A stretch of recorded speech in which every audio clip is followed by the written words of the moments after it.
I've just crossed the lake over a bridge. Yes, it's a bridge over a lake because it's the longest lake in Lithuania, stretching around 22 kilometers. It would be fun to deploy my radio camp right on this lake shore. But no, I gotta go uphill.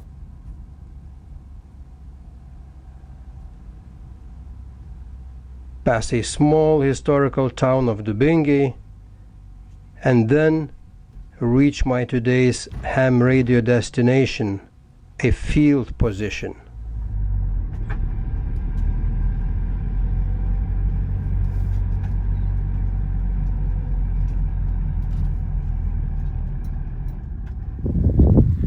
Hello guys, this is Linas Lima Yankee 2 Hotel.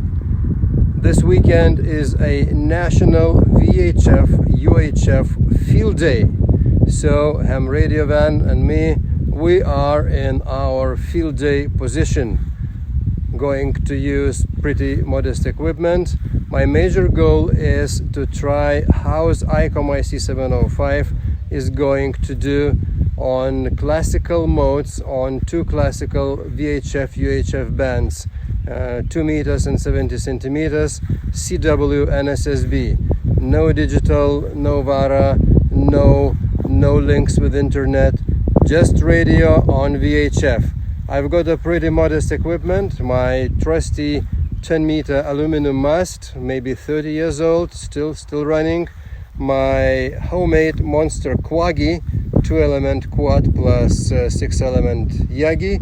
So all in all it's 8-element Quaggy, and my trusty, also very old, maybe 25 years old, 6-element Yagi for 2 meters. So we will see how's propagation gonna be tonight and what stations will I get in my log. Stay tuned and see.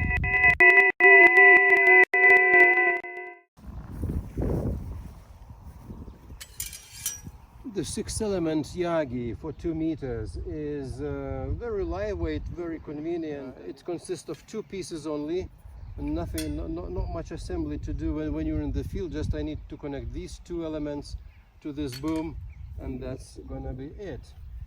It's a Yagi made by Swedish company Vorgarda Radio AB, and I think they're still alive, and maybe they still produce good antennas. So it's very lightweight setup today, but 6 elements, it's still something. And I've got my Icom IC-705 plus power amplifier for 2 meters. We see how it works with the Icom IC-705, but I think this 6-element Yagi and 100 more watts must be enough in order for somebody to hear me. No even pliers needed, because there is a washer which fixes strongly, and that's it. No need to do anything else.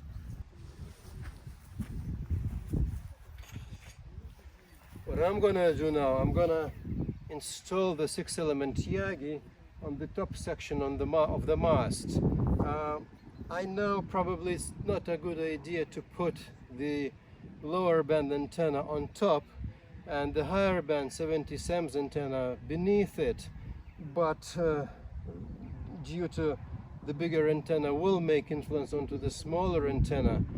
But the reason is I've only got 10 meters of cable on the small antenna, 70 SEMS Quaggy antenna, so it's not gonna be enough if I put vice versa the smaller Yagi on top and the bigger Yagi beneath. So I will take a risk and I will put the bigger Yagi on top, and I hope that the influence made by the biggest Yagi to the smaller Yagi will be minimal. I know what I'm doing, I don't know the results, but that's the whole point. Let's try it.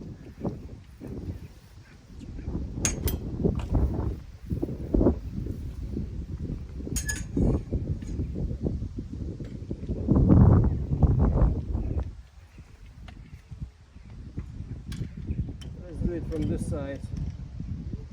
easier. It's very windy today.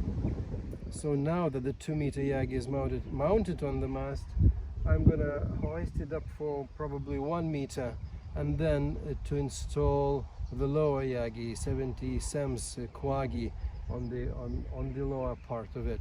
At this moment I would suggest to wear gloves, because it's easier to handle the tubes and the bolts, and if the tube slips and drops, it may injure your fingers. So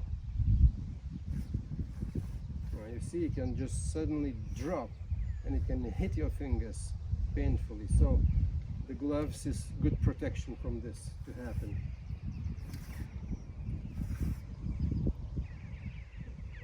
Alright, I think I'll install the smaller Yagi. Just right there is going to be more than 1 meter between them, so I think it's a good isolation distance.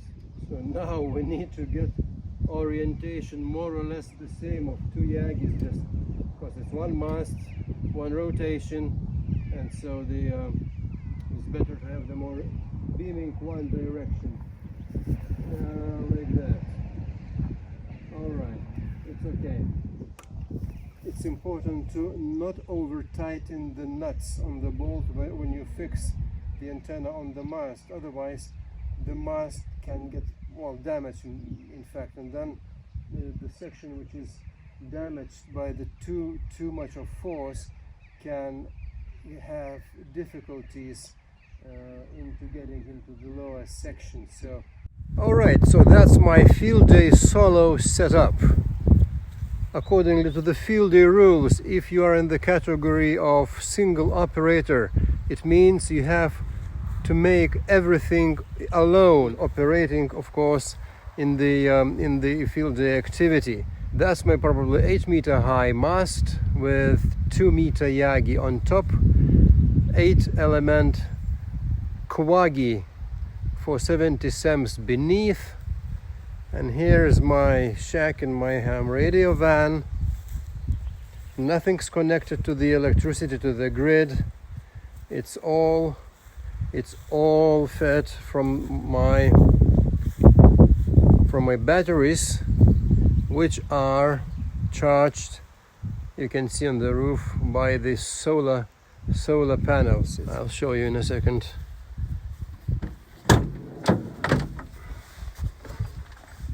Alright, so here you can see my solar panels,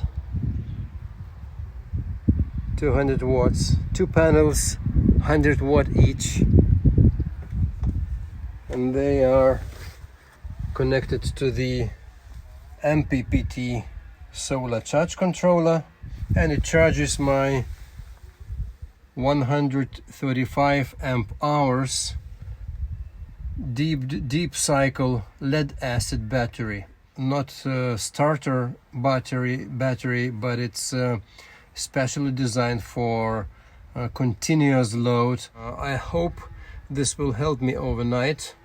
If not, I have my spare lithium iron phosphate battery, my homemade, 12 amp hours, 12 volts, so I can always connect it. So that's gonna be really enough until the morning when the sun rises, and the charging of the solar panels will renew. As it is now, it's partially in the shade, but it's still the sun still quite strongly shines, and the 2 solar panels which are connected in series, they still produce up to 42 volts of electricity. So 42 volts, it's more than enough for the MPPT solar charge controller to provide good charging current for the battery. I'm gonna use my amplifier, if it will work okay, and my computer and my Icom IC-705 transceiver. Today in the field day I'm using Icom IC-705, and I'm using the power amplifier RF concept for 2 meters only. It gives a more than 100 watts output with some 2 to 3 or 4 watts input. I use my configuration is that the transceiver is connected to the antenna switcher, and antennas are connected to the A and B. So A goes to the radio port on the amplifier, and from there the antenna is connected to the antenna port of the amplifier. So, and B, which is 70 SEMS antenna, it's connected directly to the radio. So in this way I can switch my radio very quickly, and I can do very quick QSY to centimeters. For instance, if we have a contact on 2 meters, usually we ask each other, can you go to centimeters and do another QSO and give more points?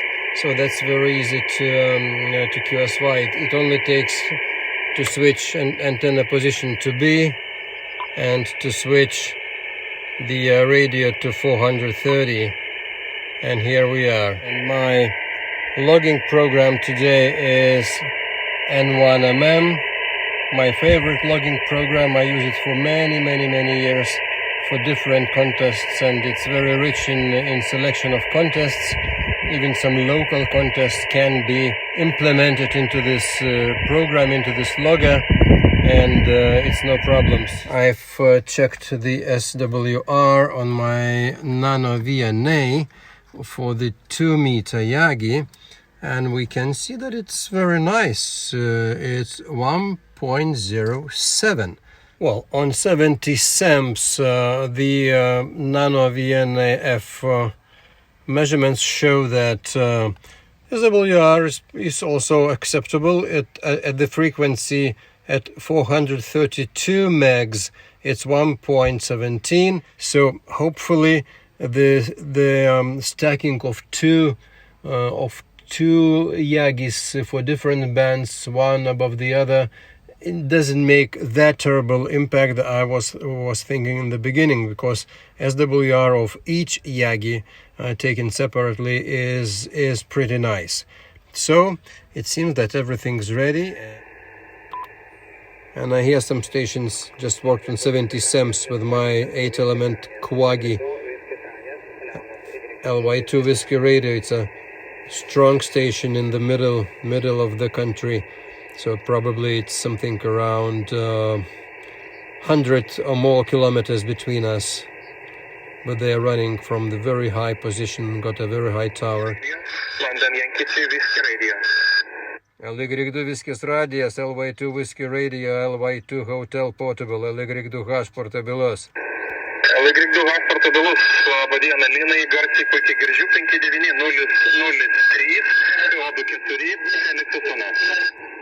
Ok, Roger, 003, QSL, 59001, KO25 radijas Birutė. Kaip mano signaliukas, čia su 10 vatų iš Icom 705. Signalas jau S-metras rodo galbūt apie 5 balus, bet iš klausos drąsiai visi 9, nei fedinguoja, nei kas puikiai girdisi. LY2H portabilus, LY3 Elixo Sirena portabilus, jums 59-006 ir KO25 Vytautas Genutė. KO25 Vytautas Genutė. Tai priimta, klausau. Numeris 4. KO25 radijas Birutė, KO25 radijas Birutė, Dubingiai, prašau. Tai pati garsiausia stotis, 7.3. Not many stations on 2 meters, so in the plus minus to 200 kilohertz around my frequency. So it was just one station. We just worked with Lima Yankee 2 Whiskey Radio calling, and it's a very strong signal and it's visible. Else, nothing heard. So it's very convenient, the SDR radio, and no need to tune up, to rotate the tuning knob all the time, and just watch and see if anything pops up, go there and work it. So very convenient, especially the waterfall especially is practical on VHF, I guess, where there's not so many stations and you have to wait for them, you have to hunt them, and you want to see them, and that's very convenient. So now I see that a little bit to the left there's another station, pretty much weaker here. Let's see who's there calling.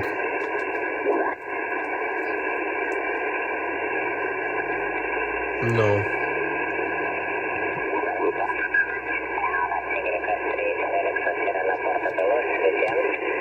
All right, that's Lima Yankee 3 Fox India. I've just done it, but it's much weaker, but I can see it.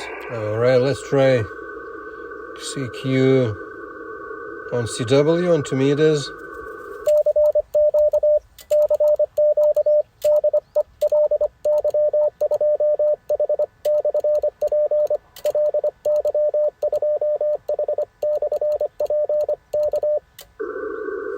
I wonder what's the current draw.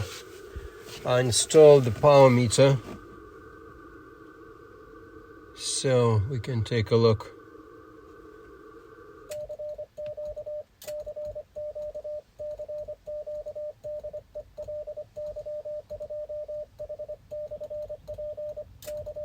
Around 18-19 amps peak.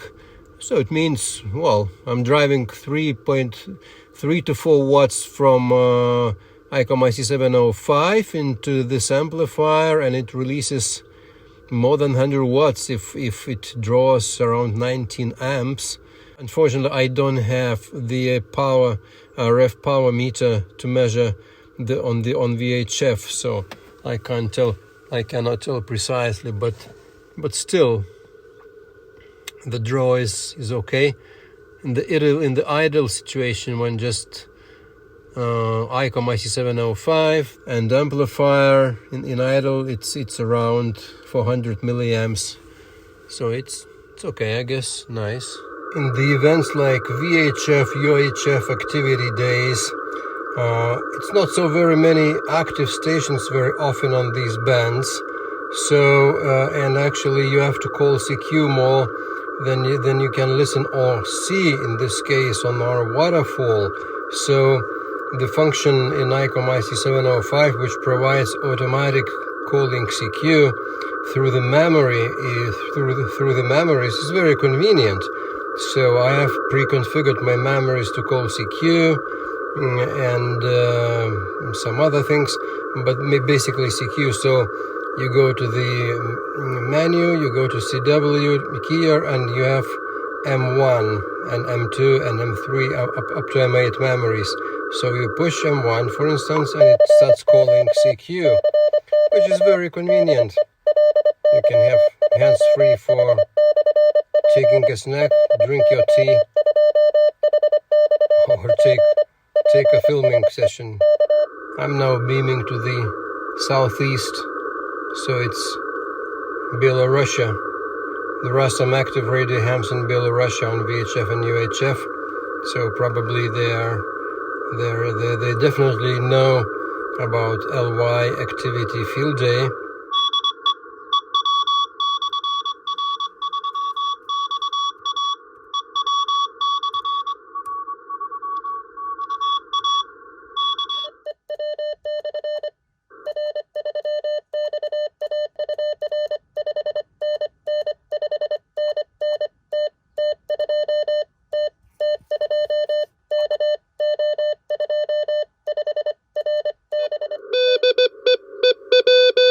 Very loud Belarusian station.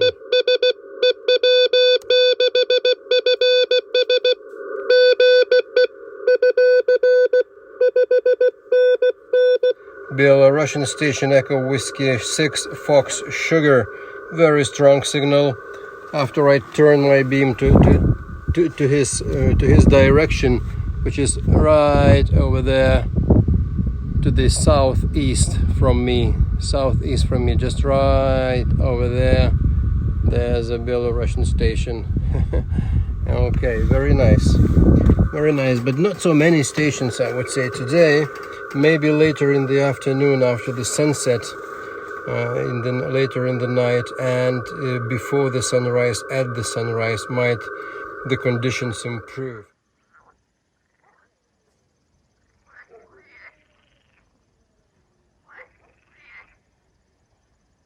Frogs singing.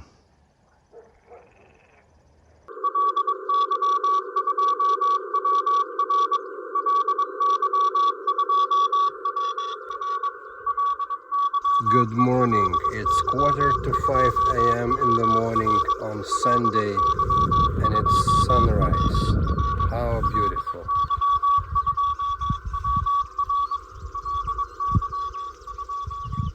And mosquitoes are hungry in the morning too.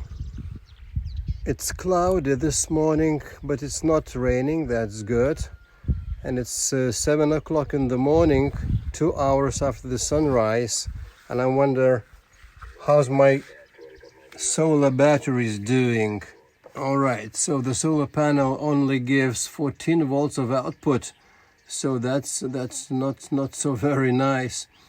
And the current it releases, it's 300 milliamps from photovoltaics. So, but I mean, okay, it's even with the 14 volts of input and 300 milliamps, it's still charging the battery. All right, the solar situation at noon. It's cloudy, the sun's shining, but it's covered by some light clouds, and my solar panels producing 42 volts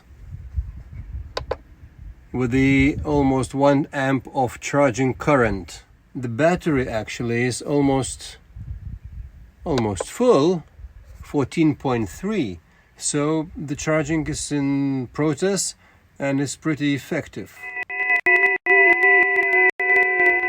Okay guys, the field is ended. It's time to wind up this one man's operation and go home.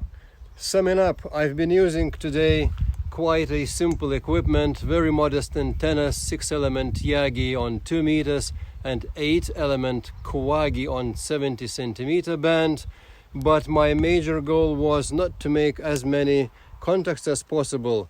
Well, I made a few, like 20 or something on both bands, but mostly on 2 meters. On 70 centimeters the propagation was totally miserable, and it was not really that good on 2 meters either. My major goal was to test my Icom IC-705 for the first time in the real VHF, UHF operation in the field. I've been testing this radio on HF, activating a park, but not yet activating the field day on 2 meters and 70 centimeters. I'm really very pleased how this radio been doing. It was very quiet, very convenient to use. It was very nice to have a waterfall and to see all the stations popping up on the large band. That's it for today. Thanks for watching. If you have some comments and opinions or some ideas about Icom IC-705 antennas, operation in the fields, please leave your comments. I want this channel to grow. I want this channel to grow not by hunting subscribers, but I want this channel to grow by farming and cultivating our communication and our exchange of knowledge. So please subscribe if you like what I do, and please help this channel grow. So far, that's it for today, 73. Thanks for watching. This is Linas, Lima Yankee 2 Hotel.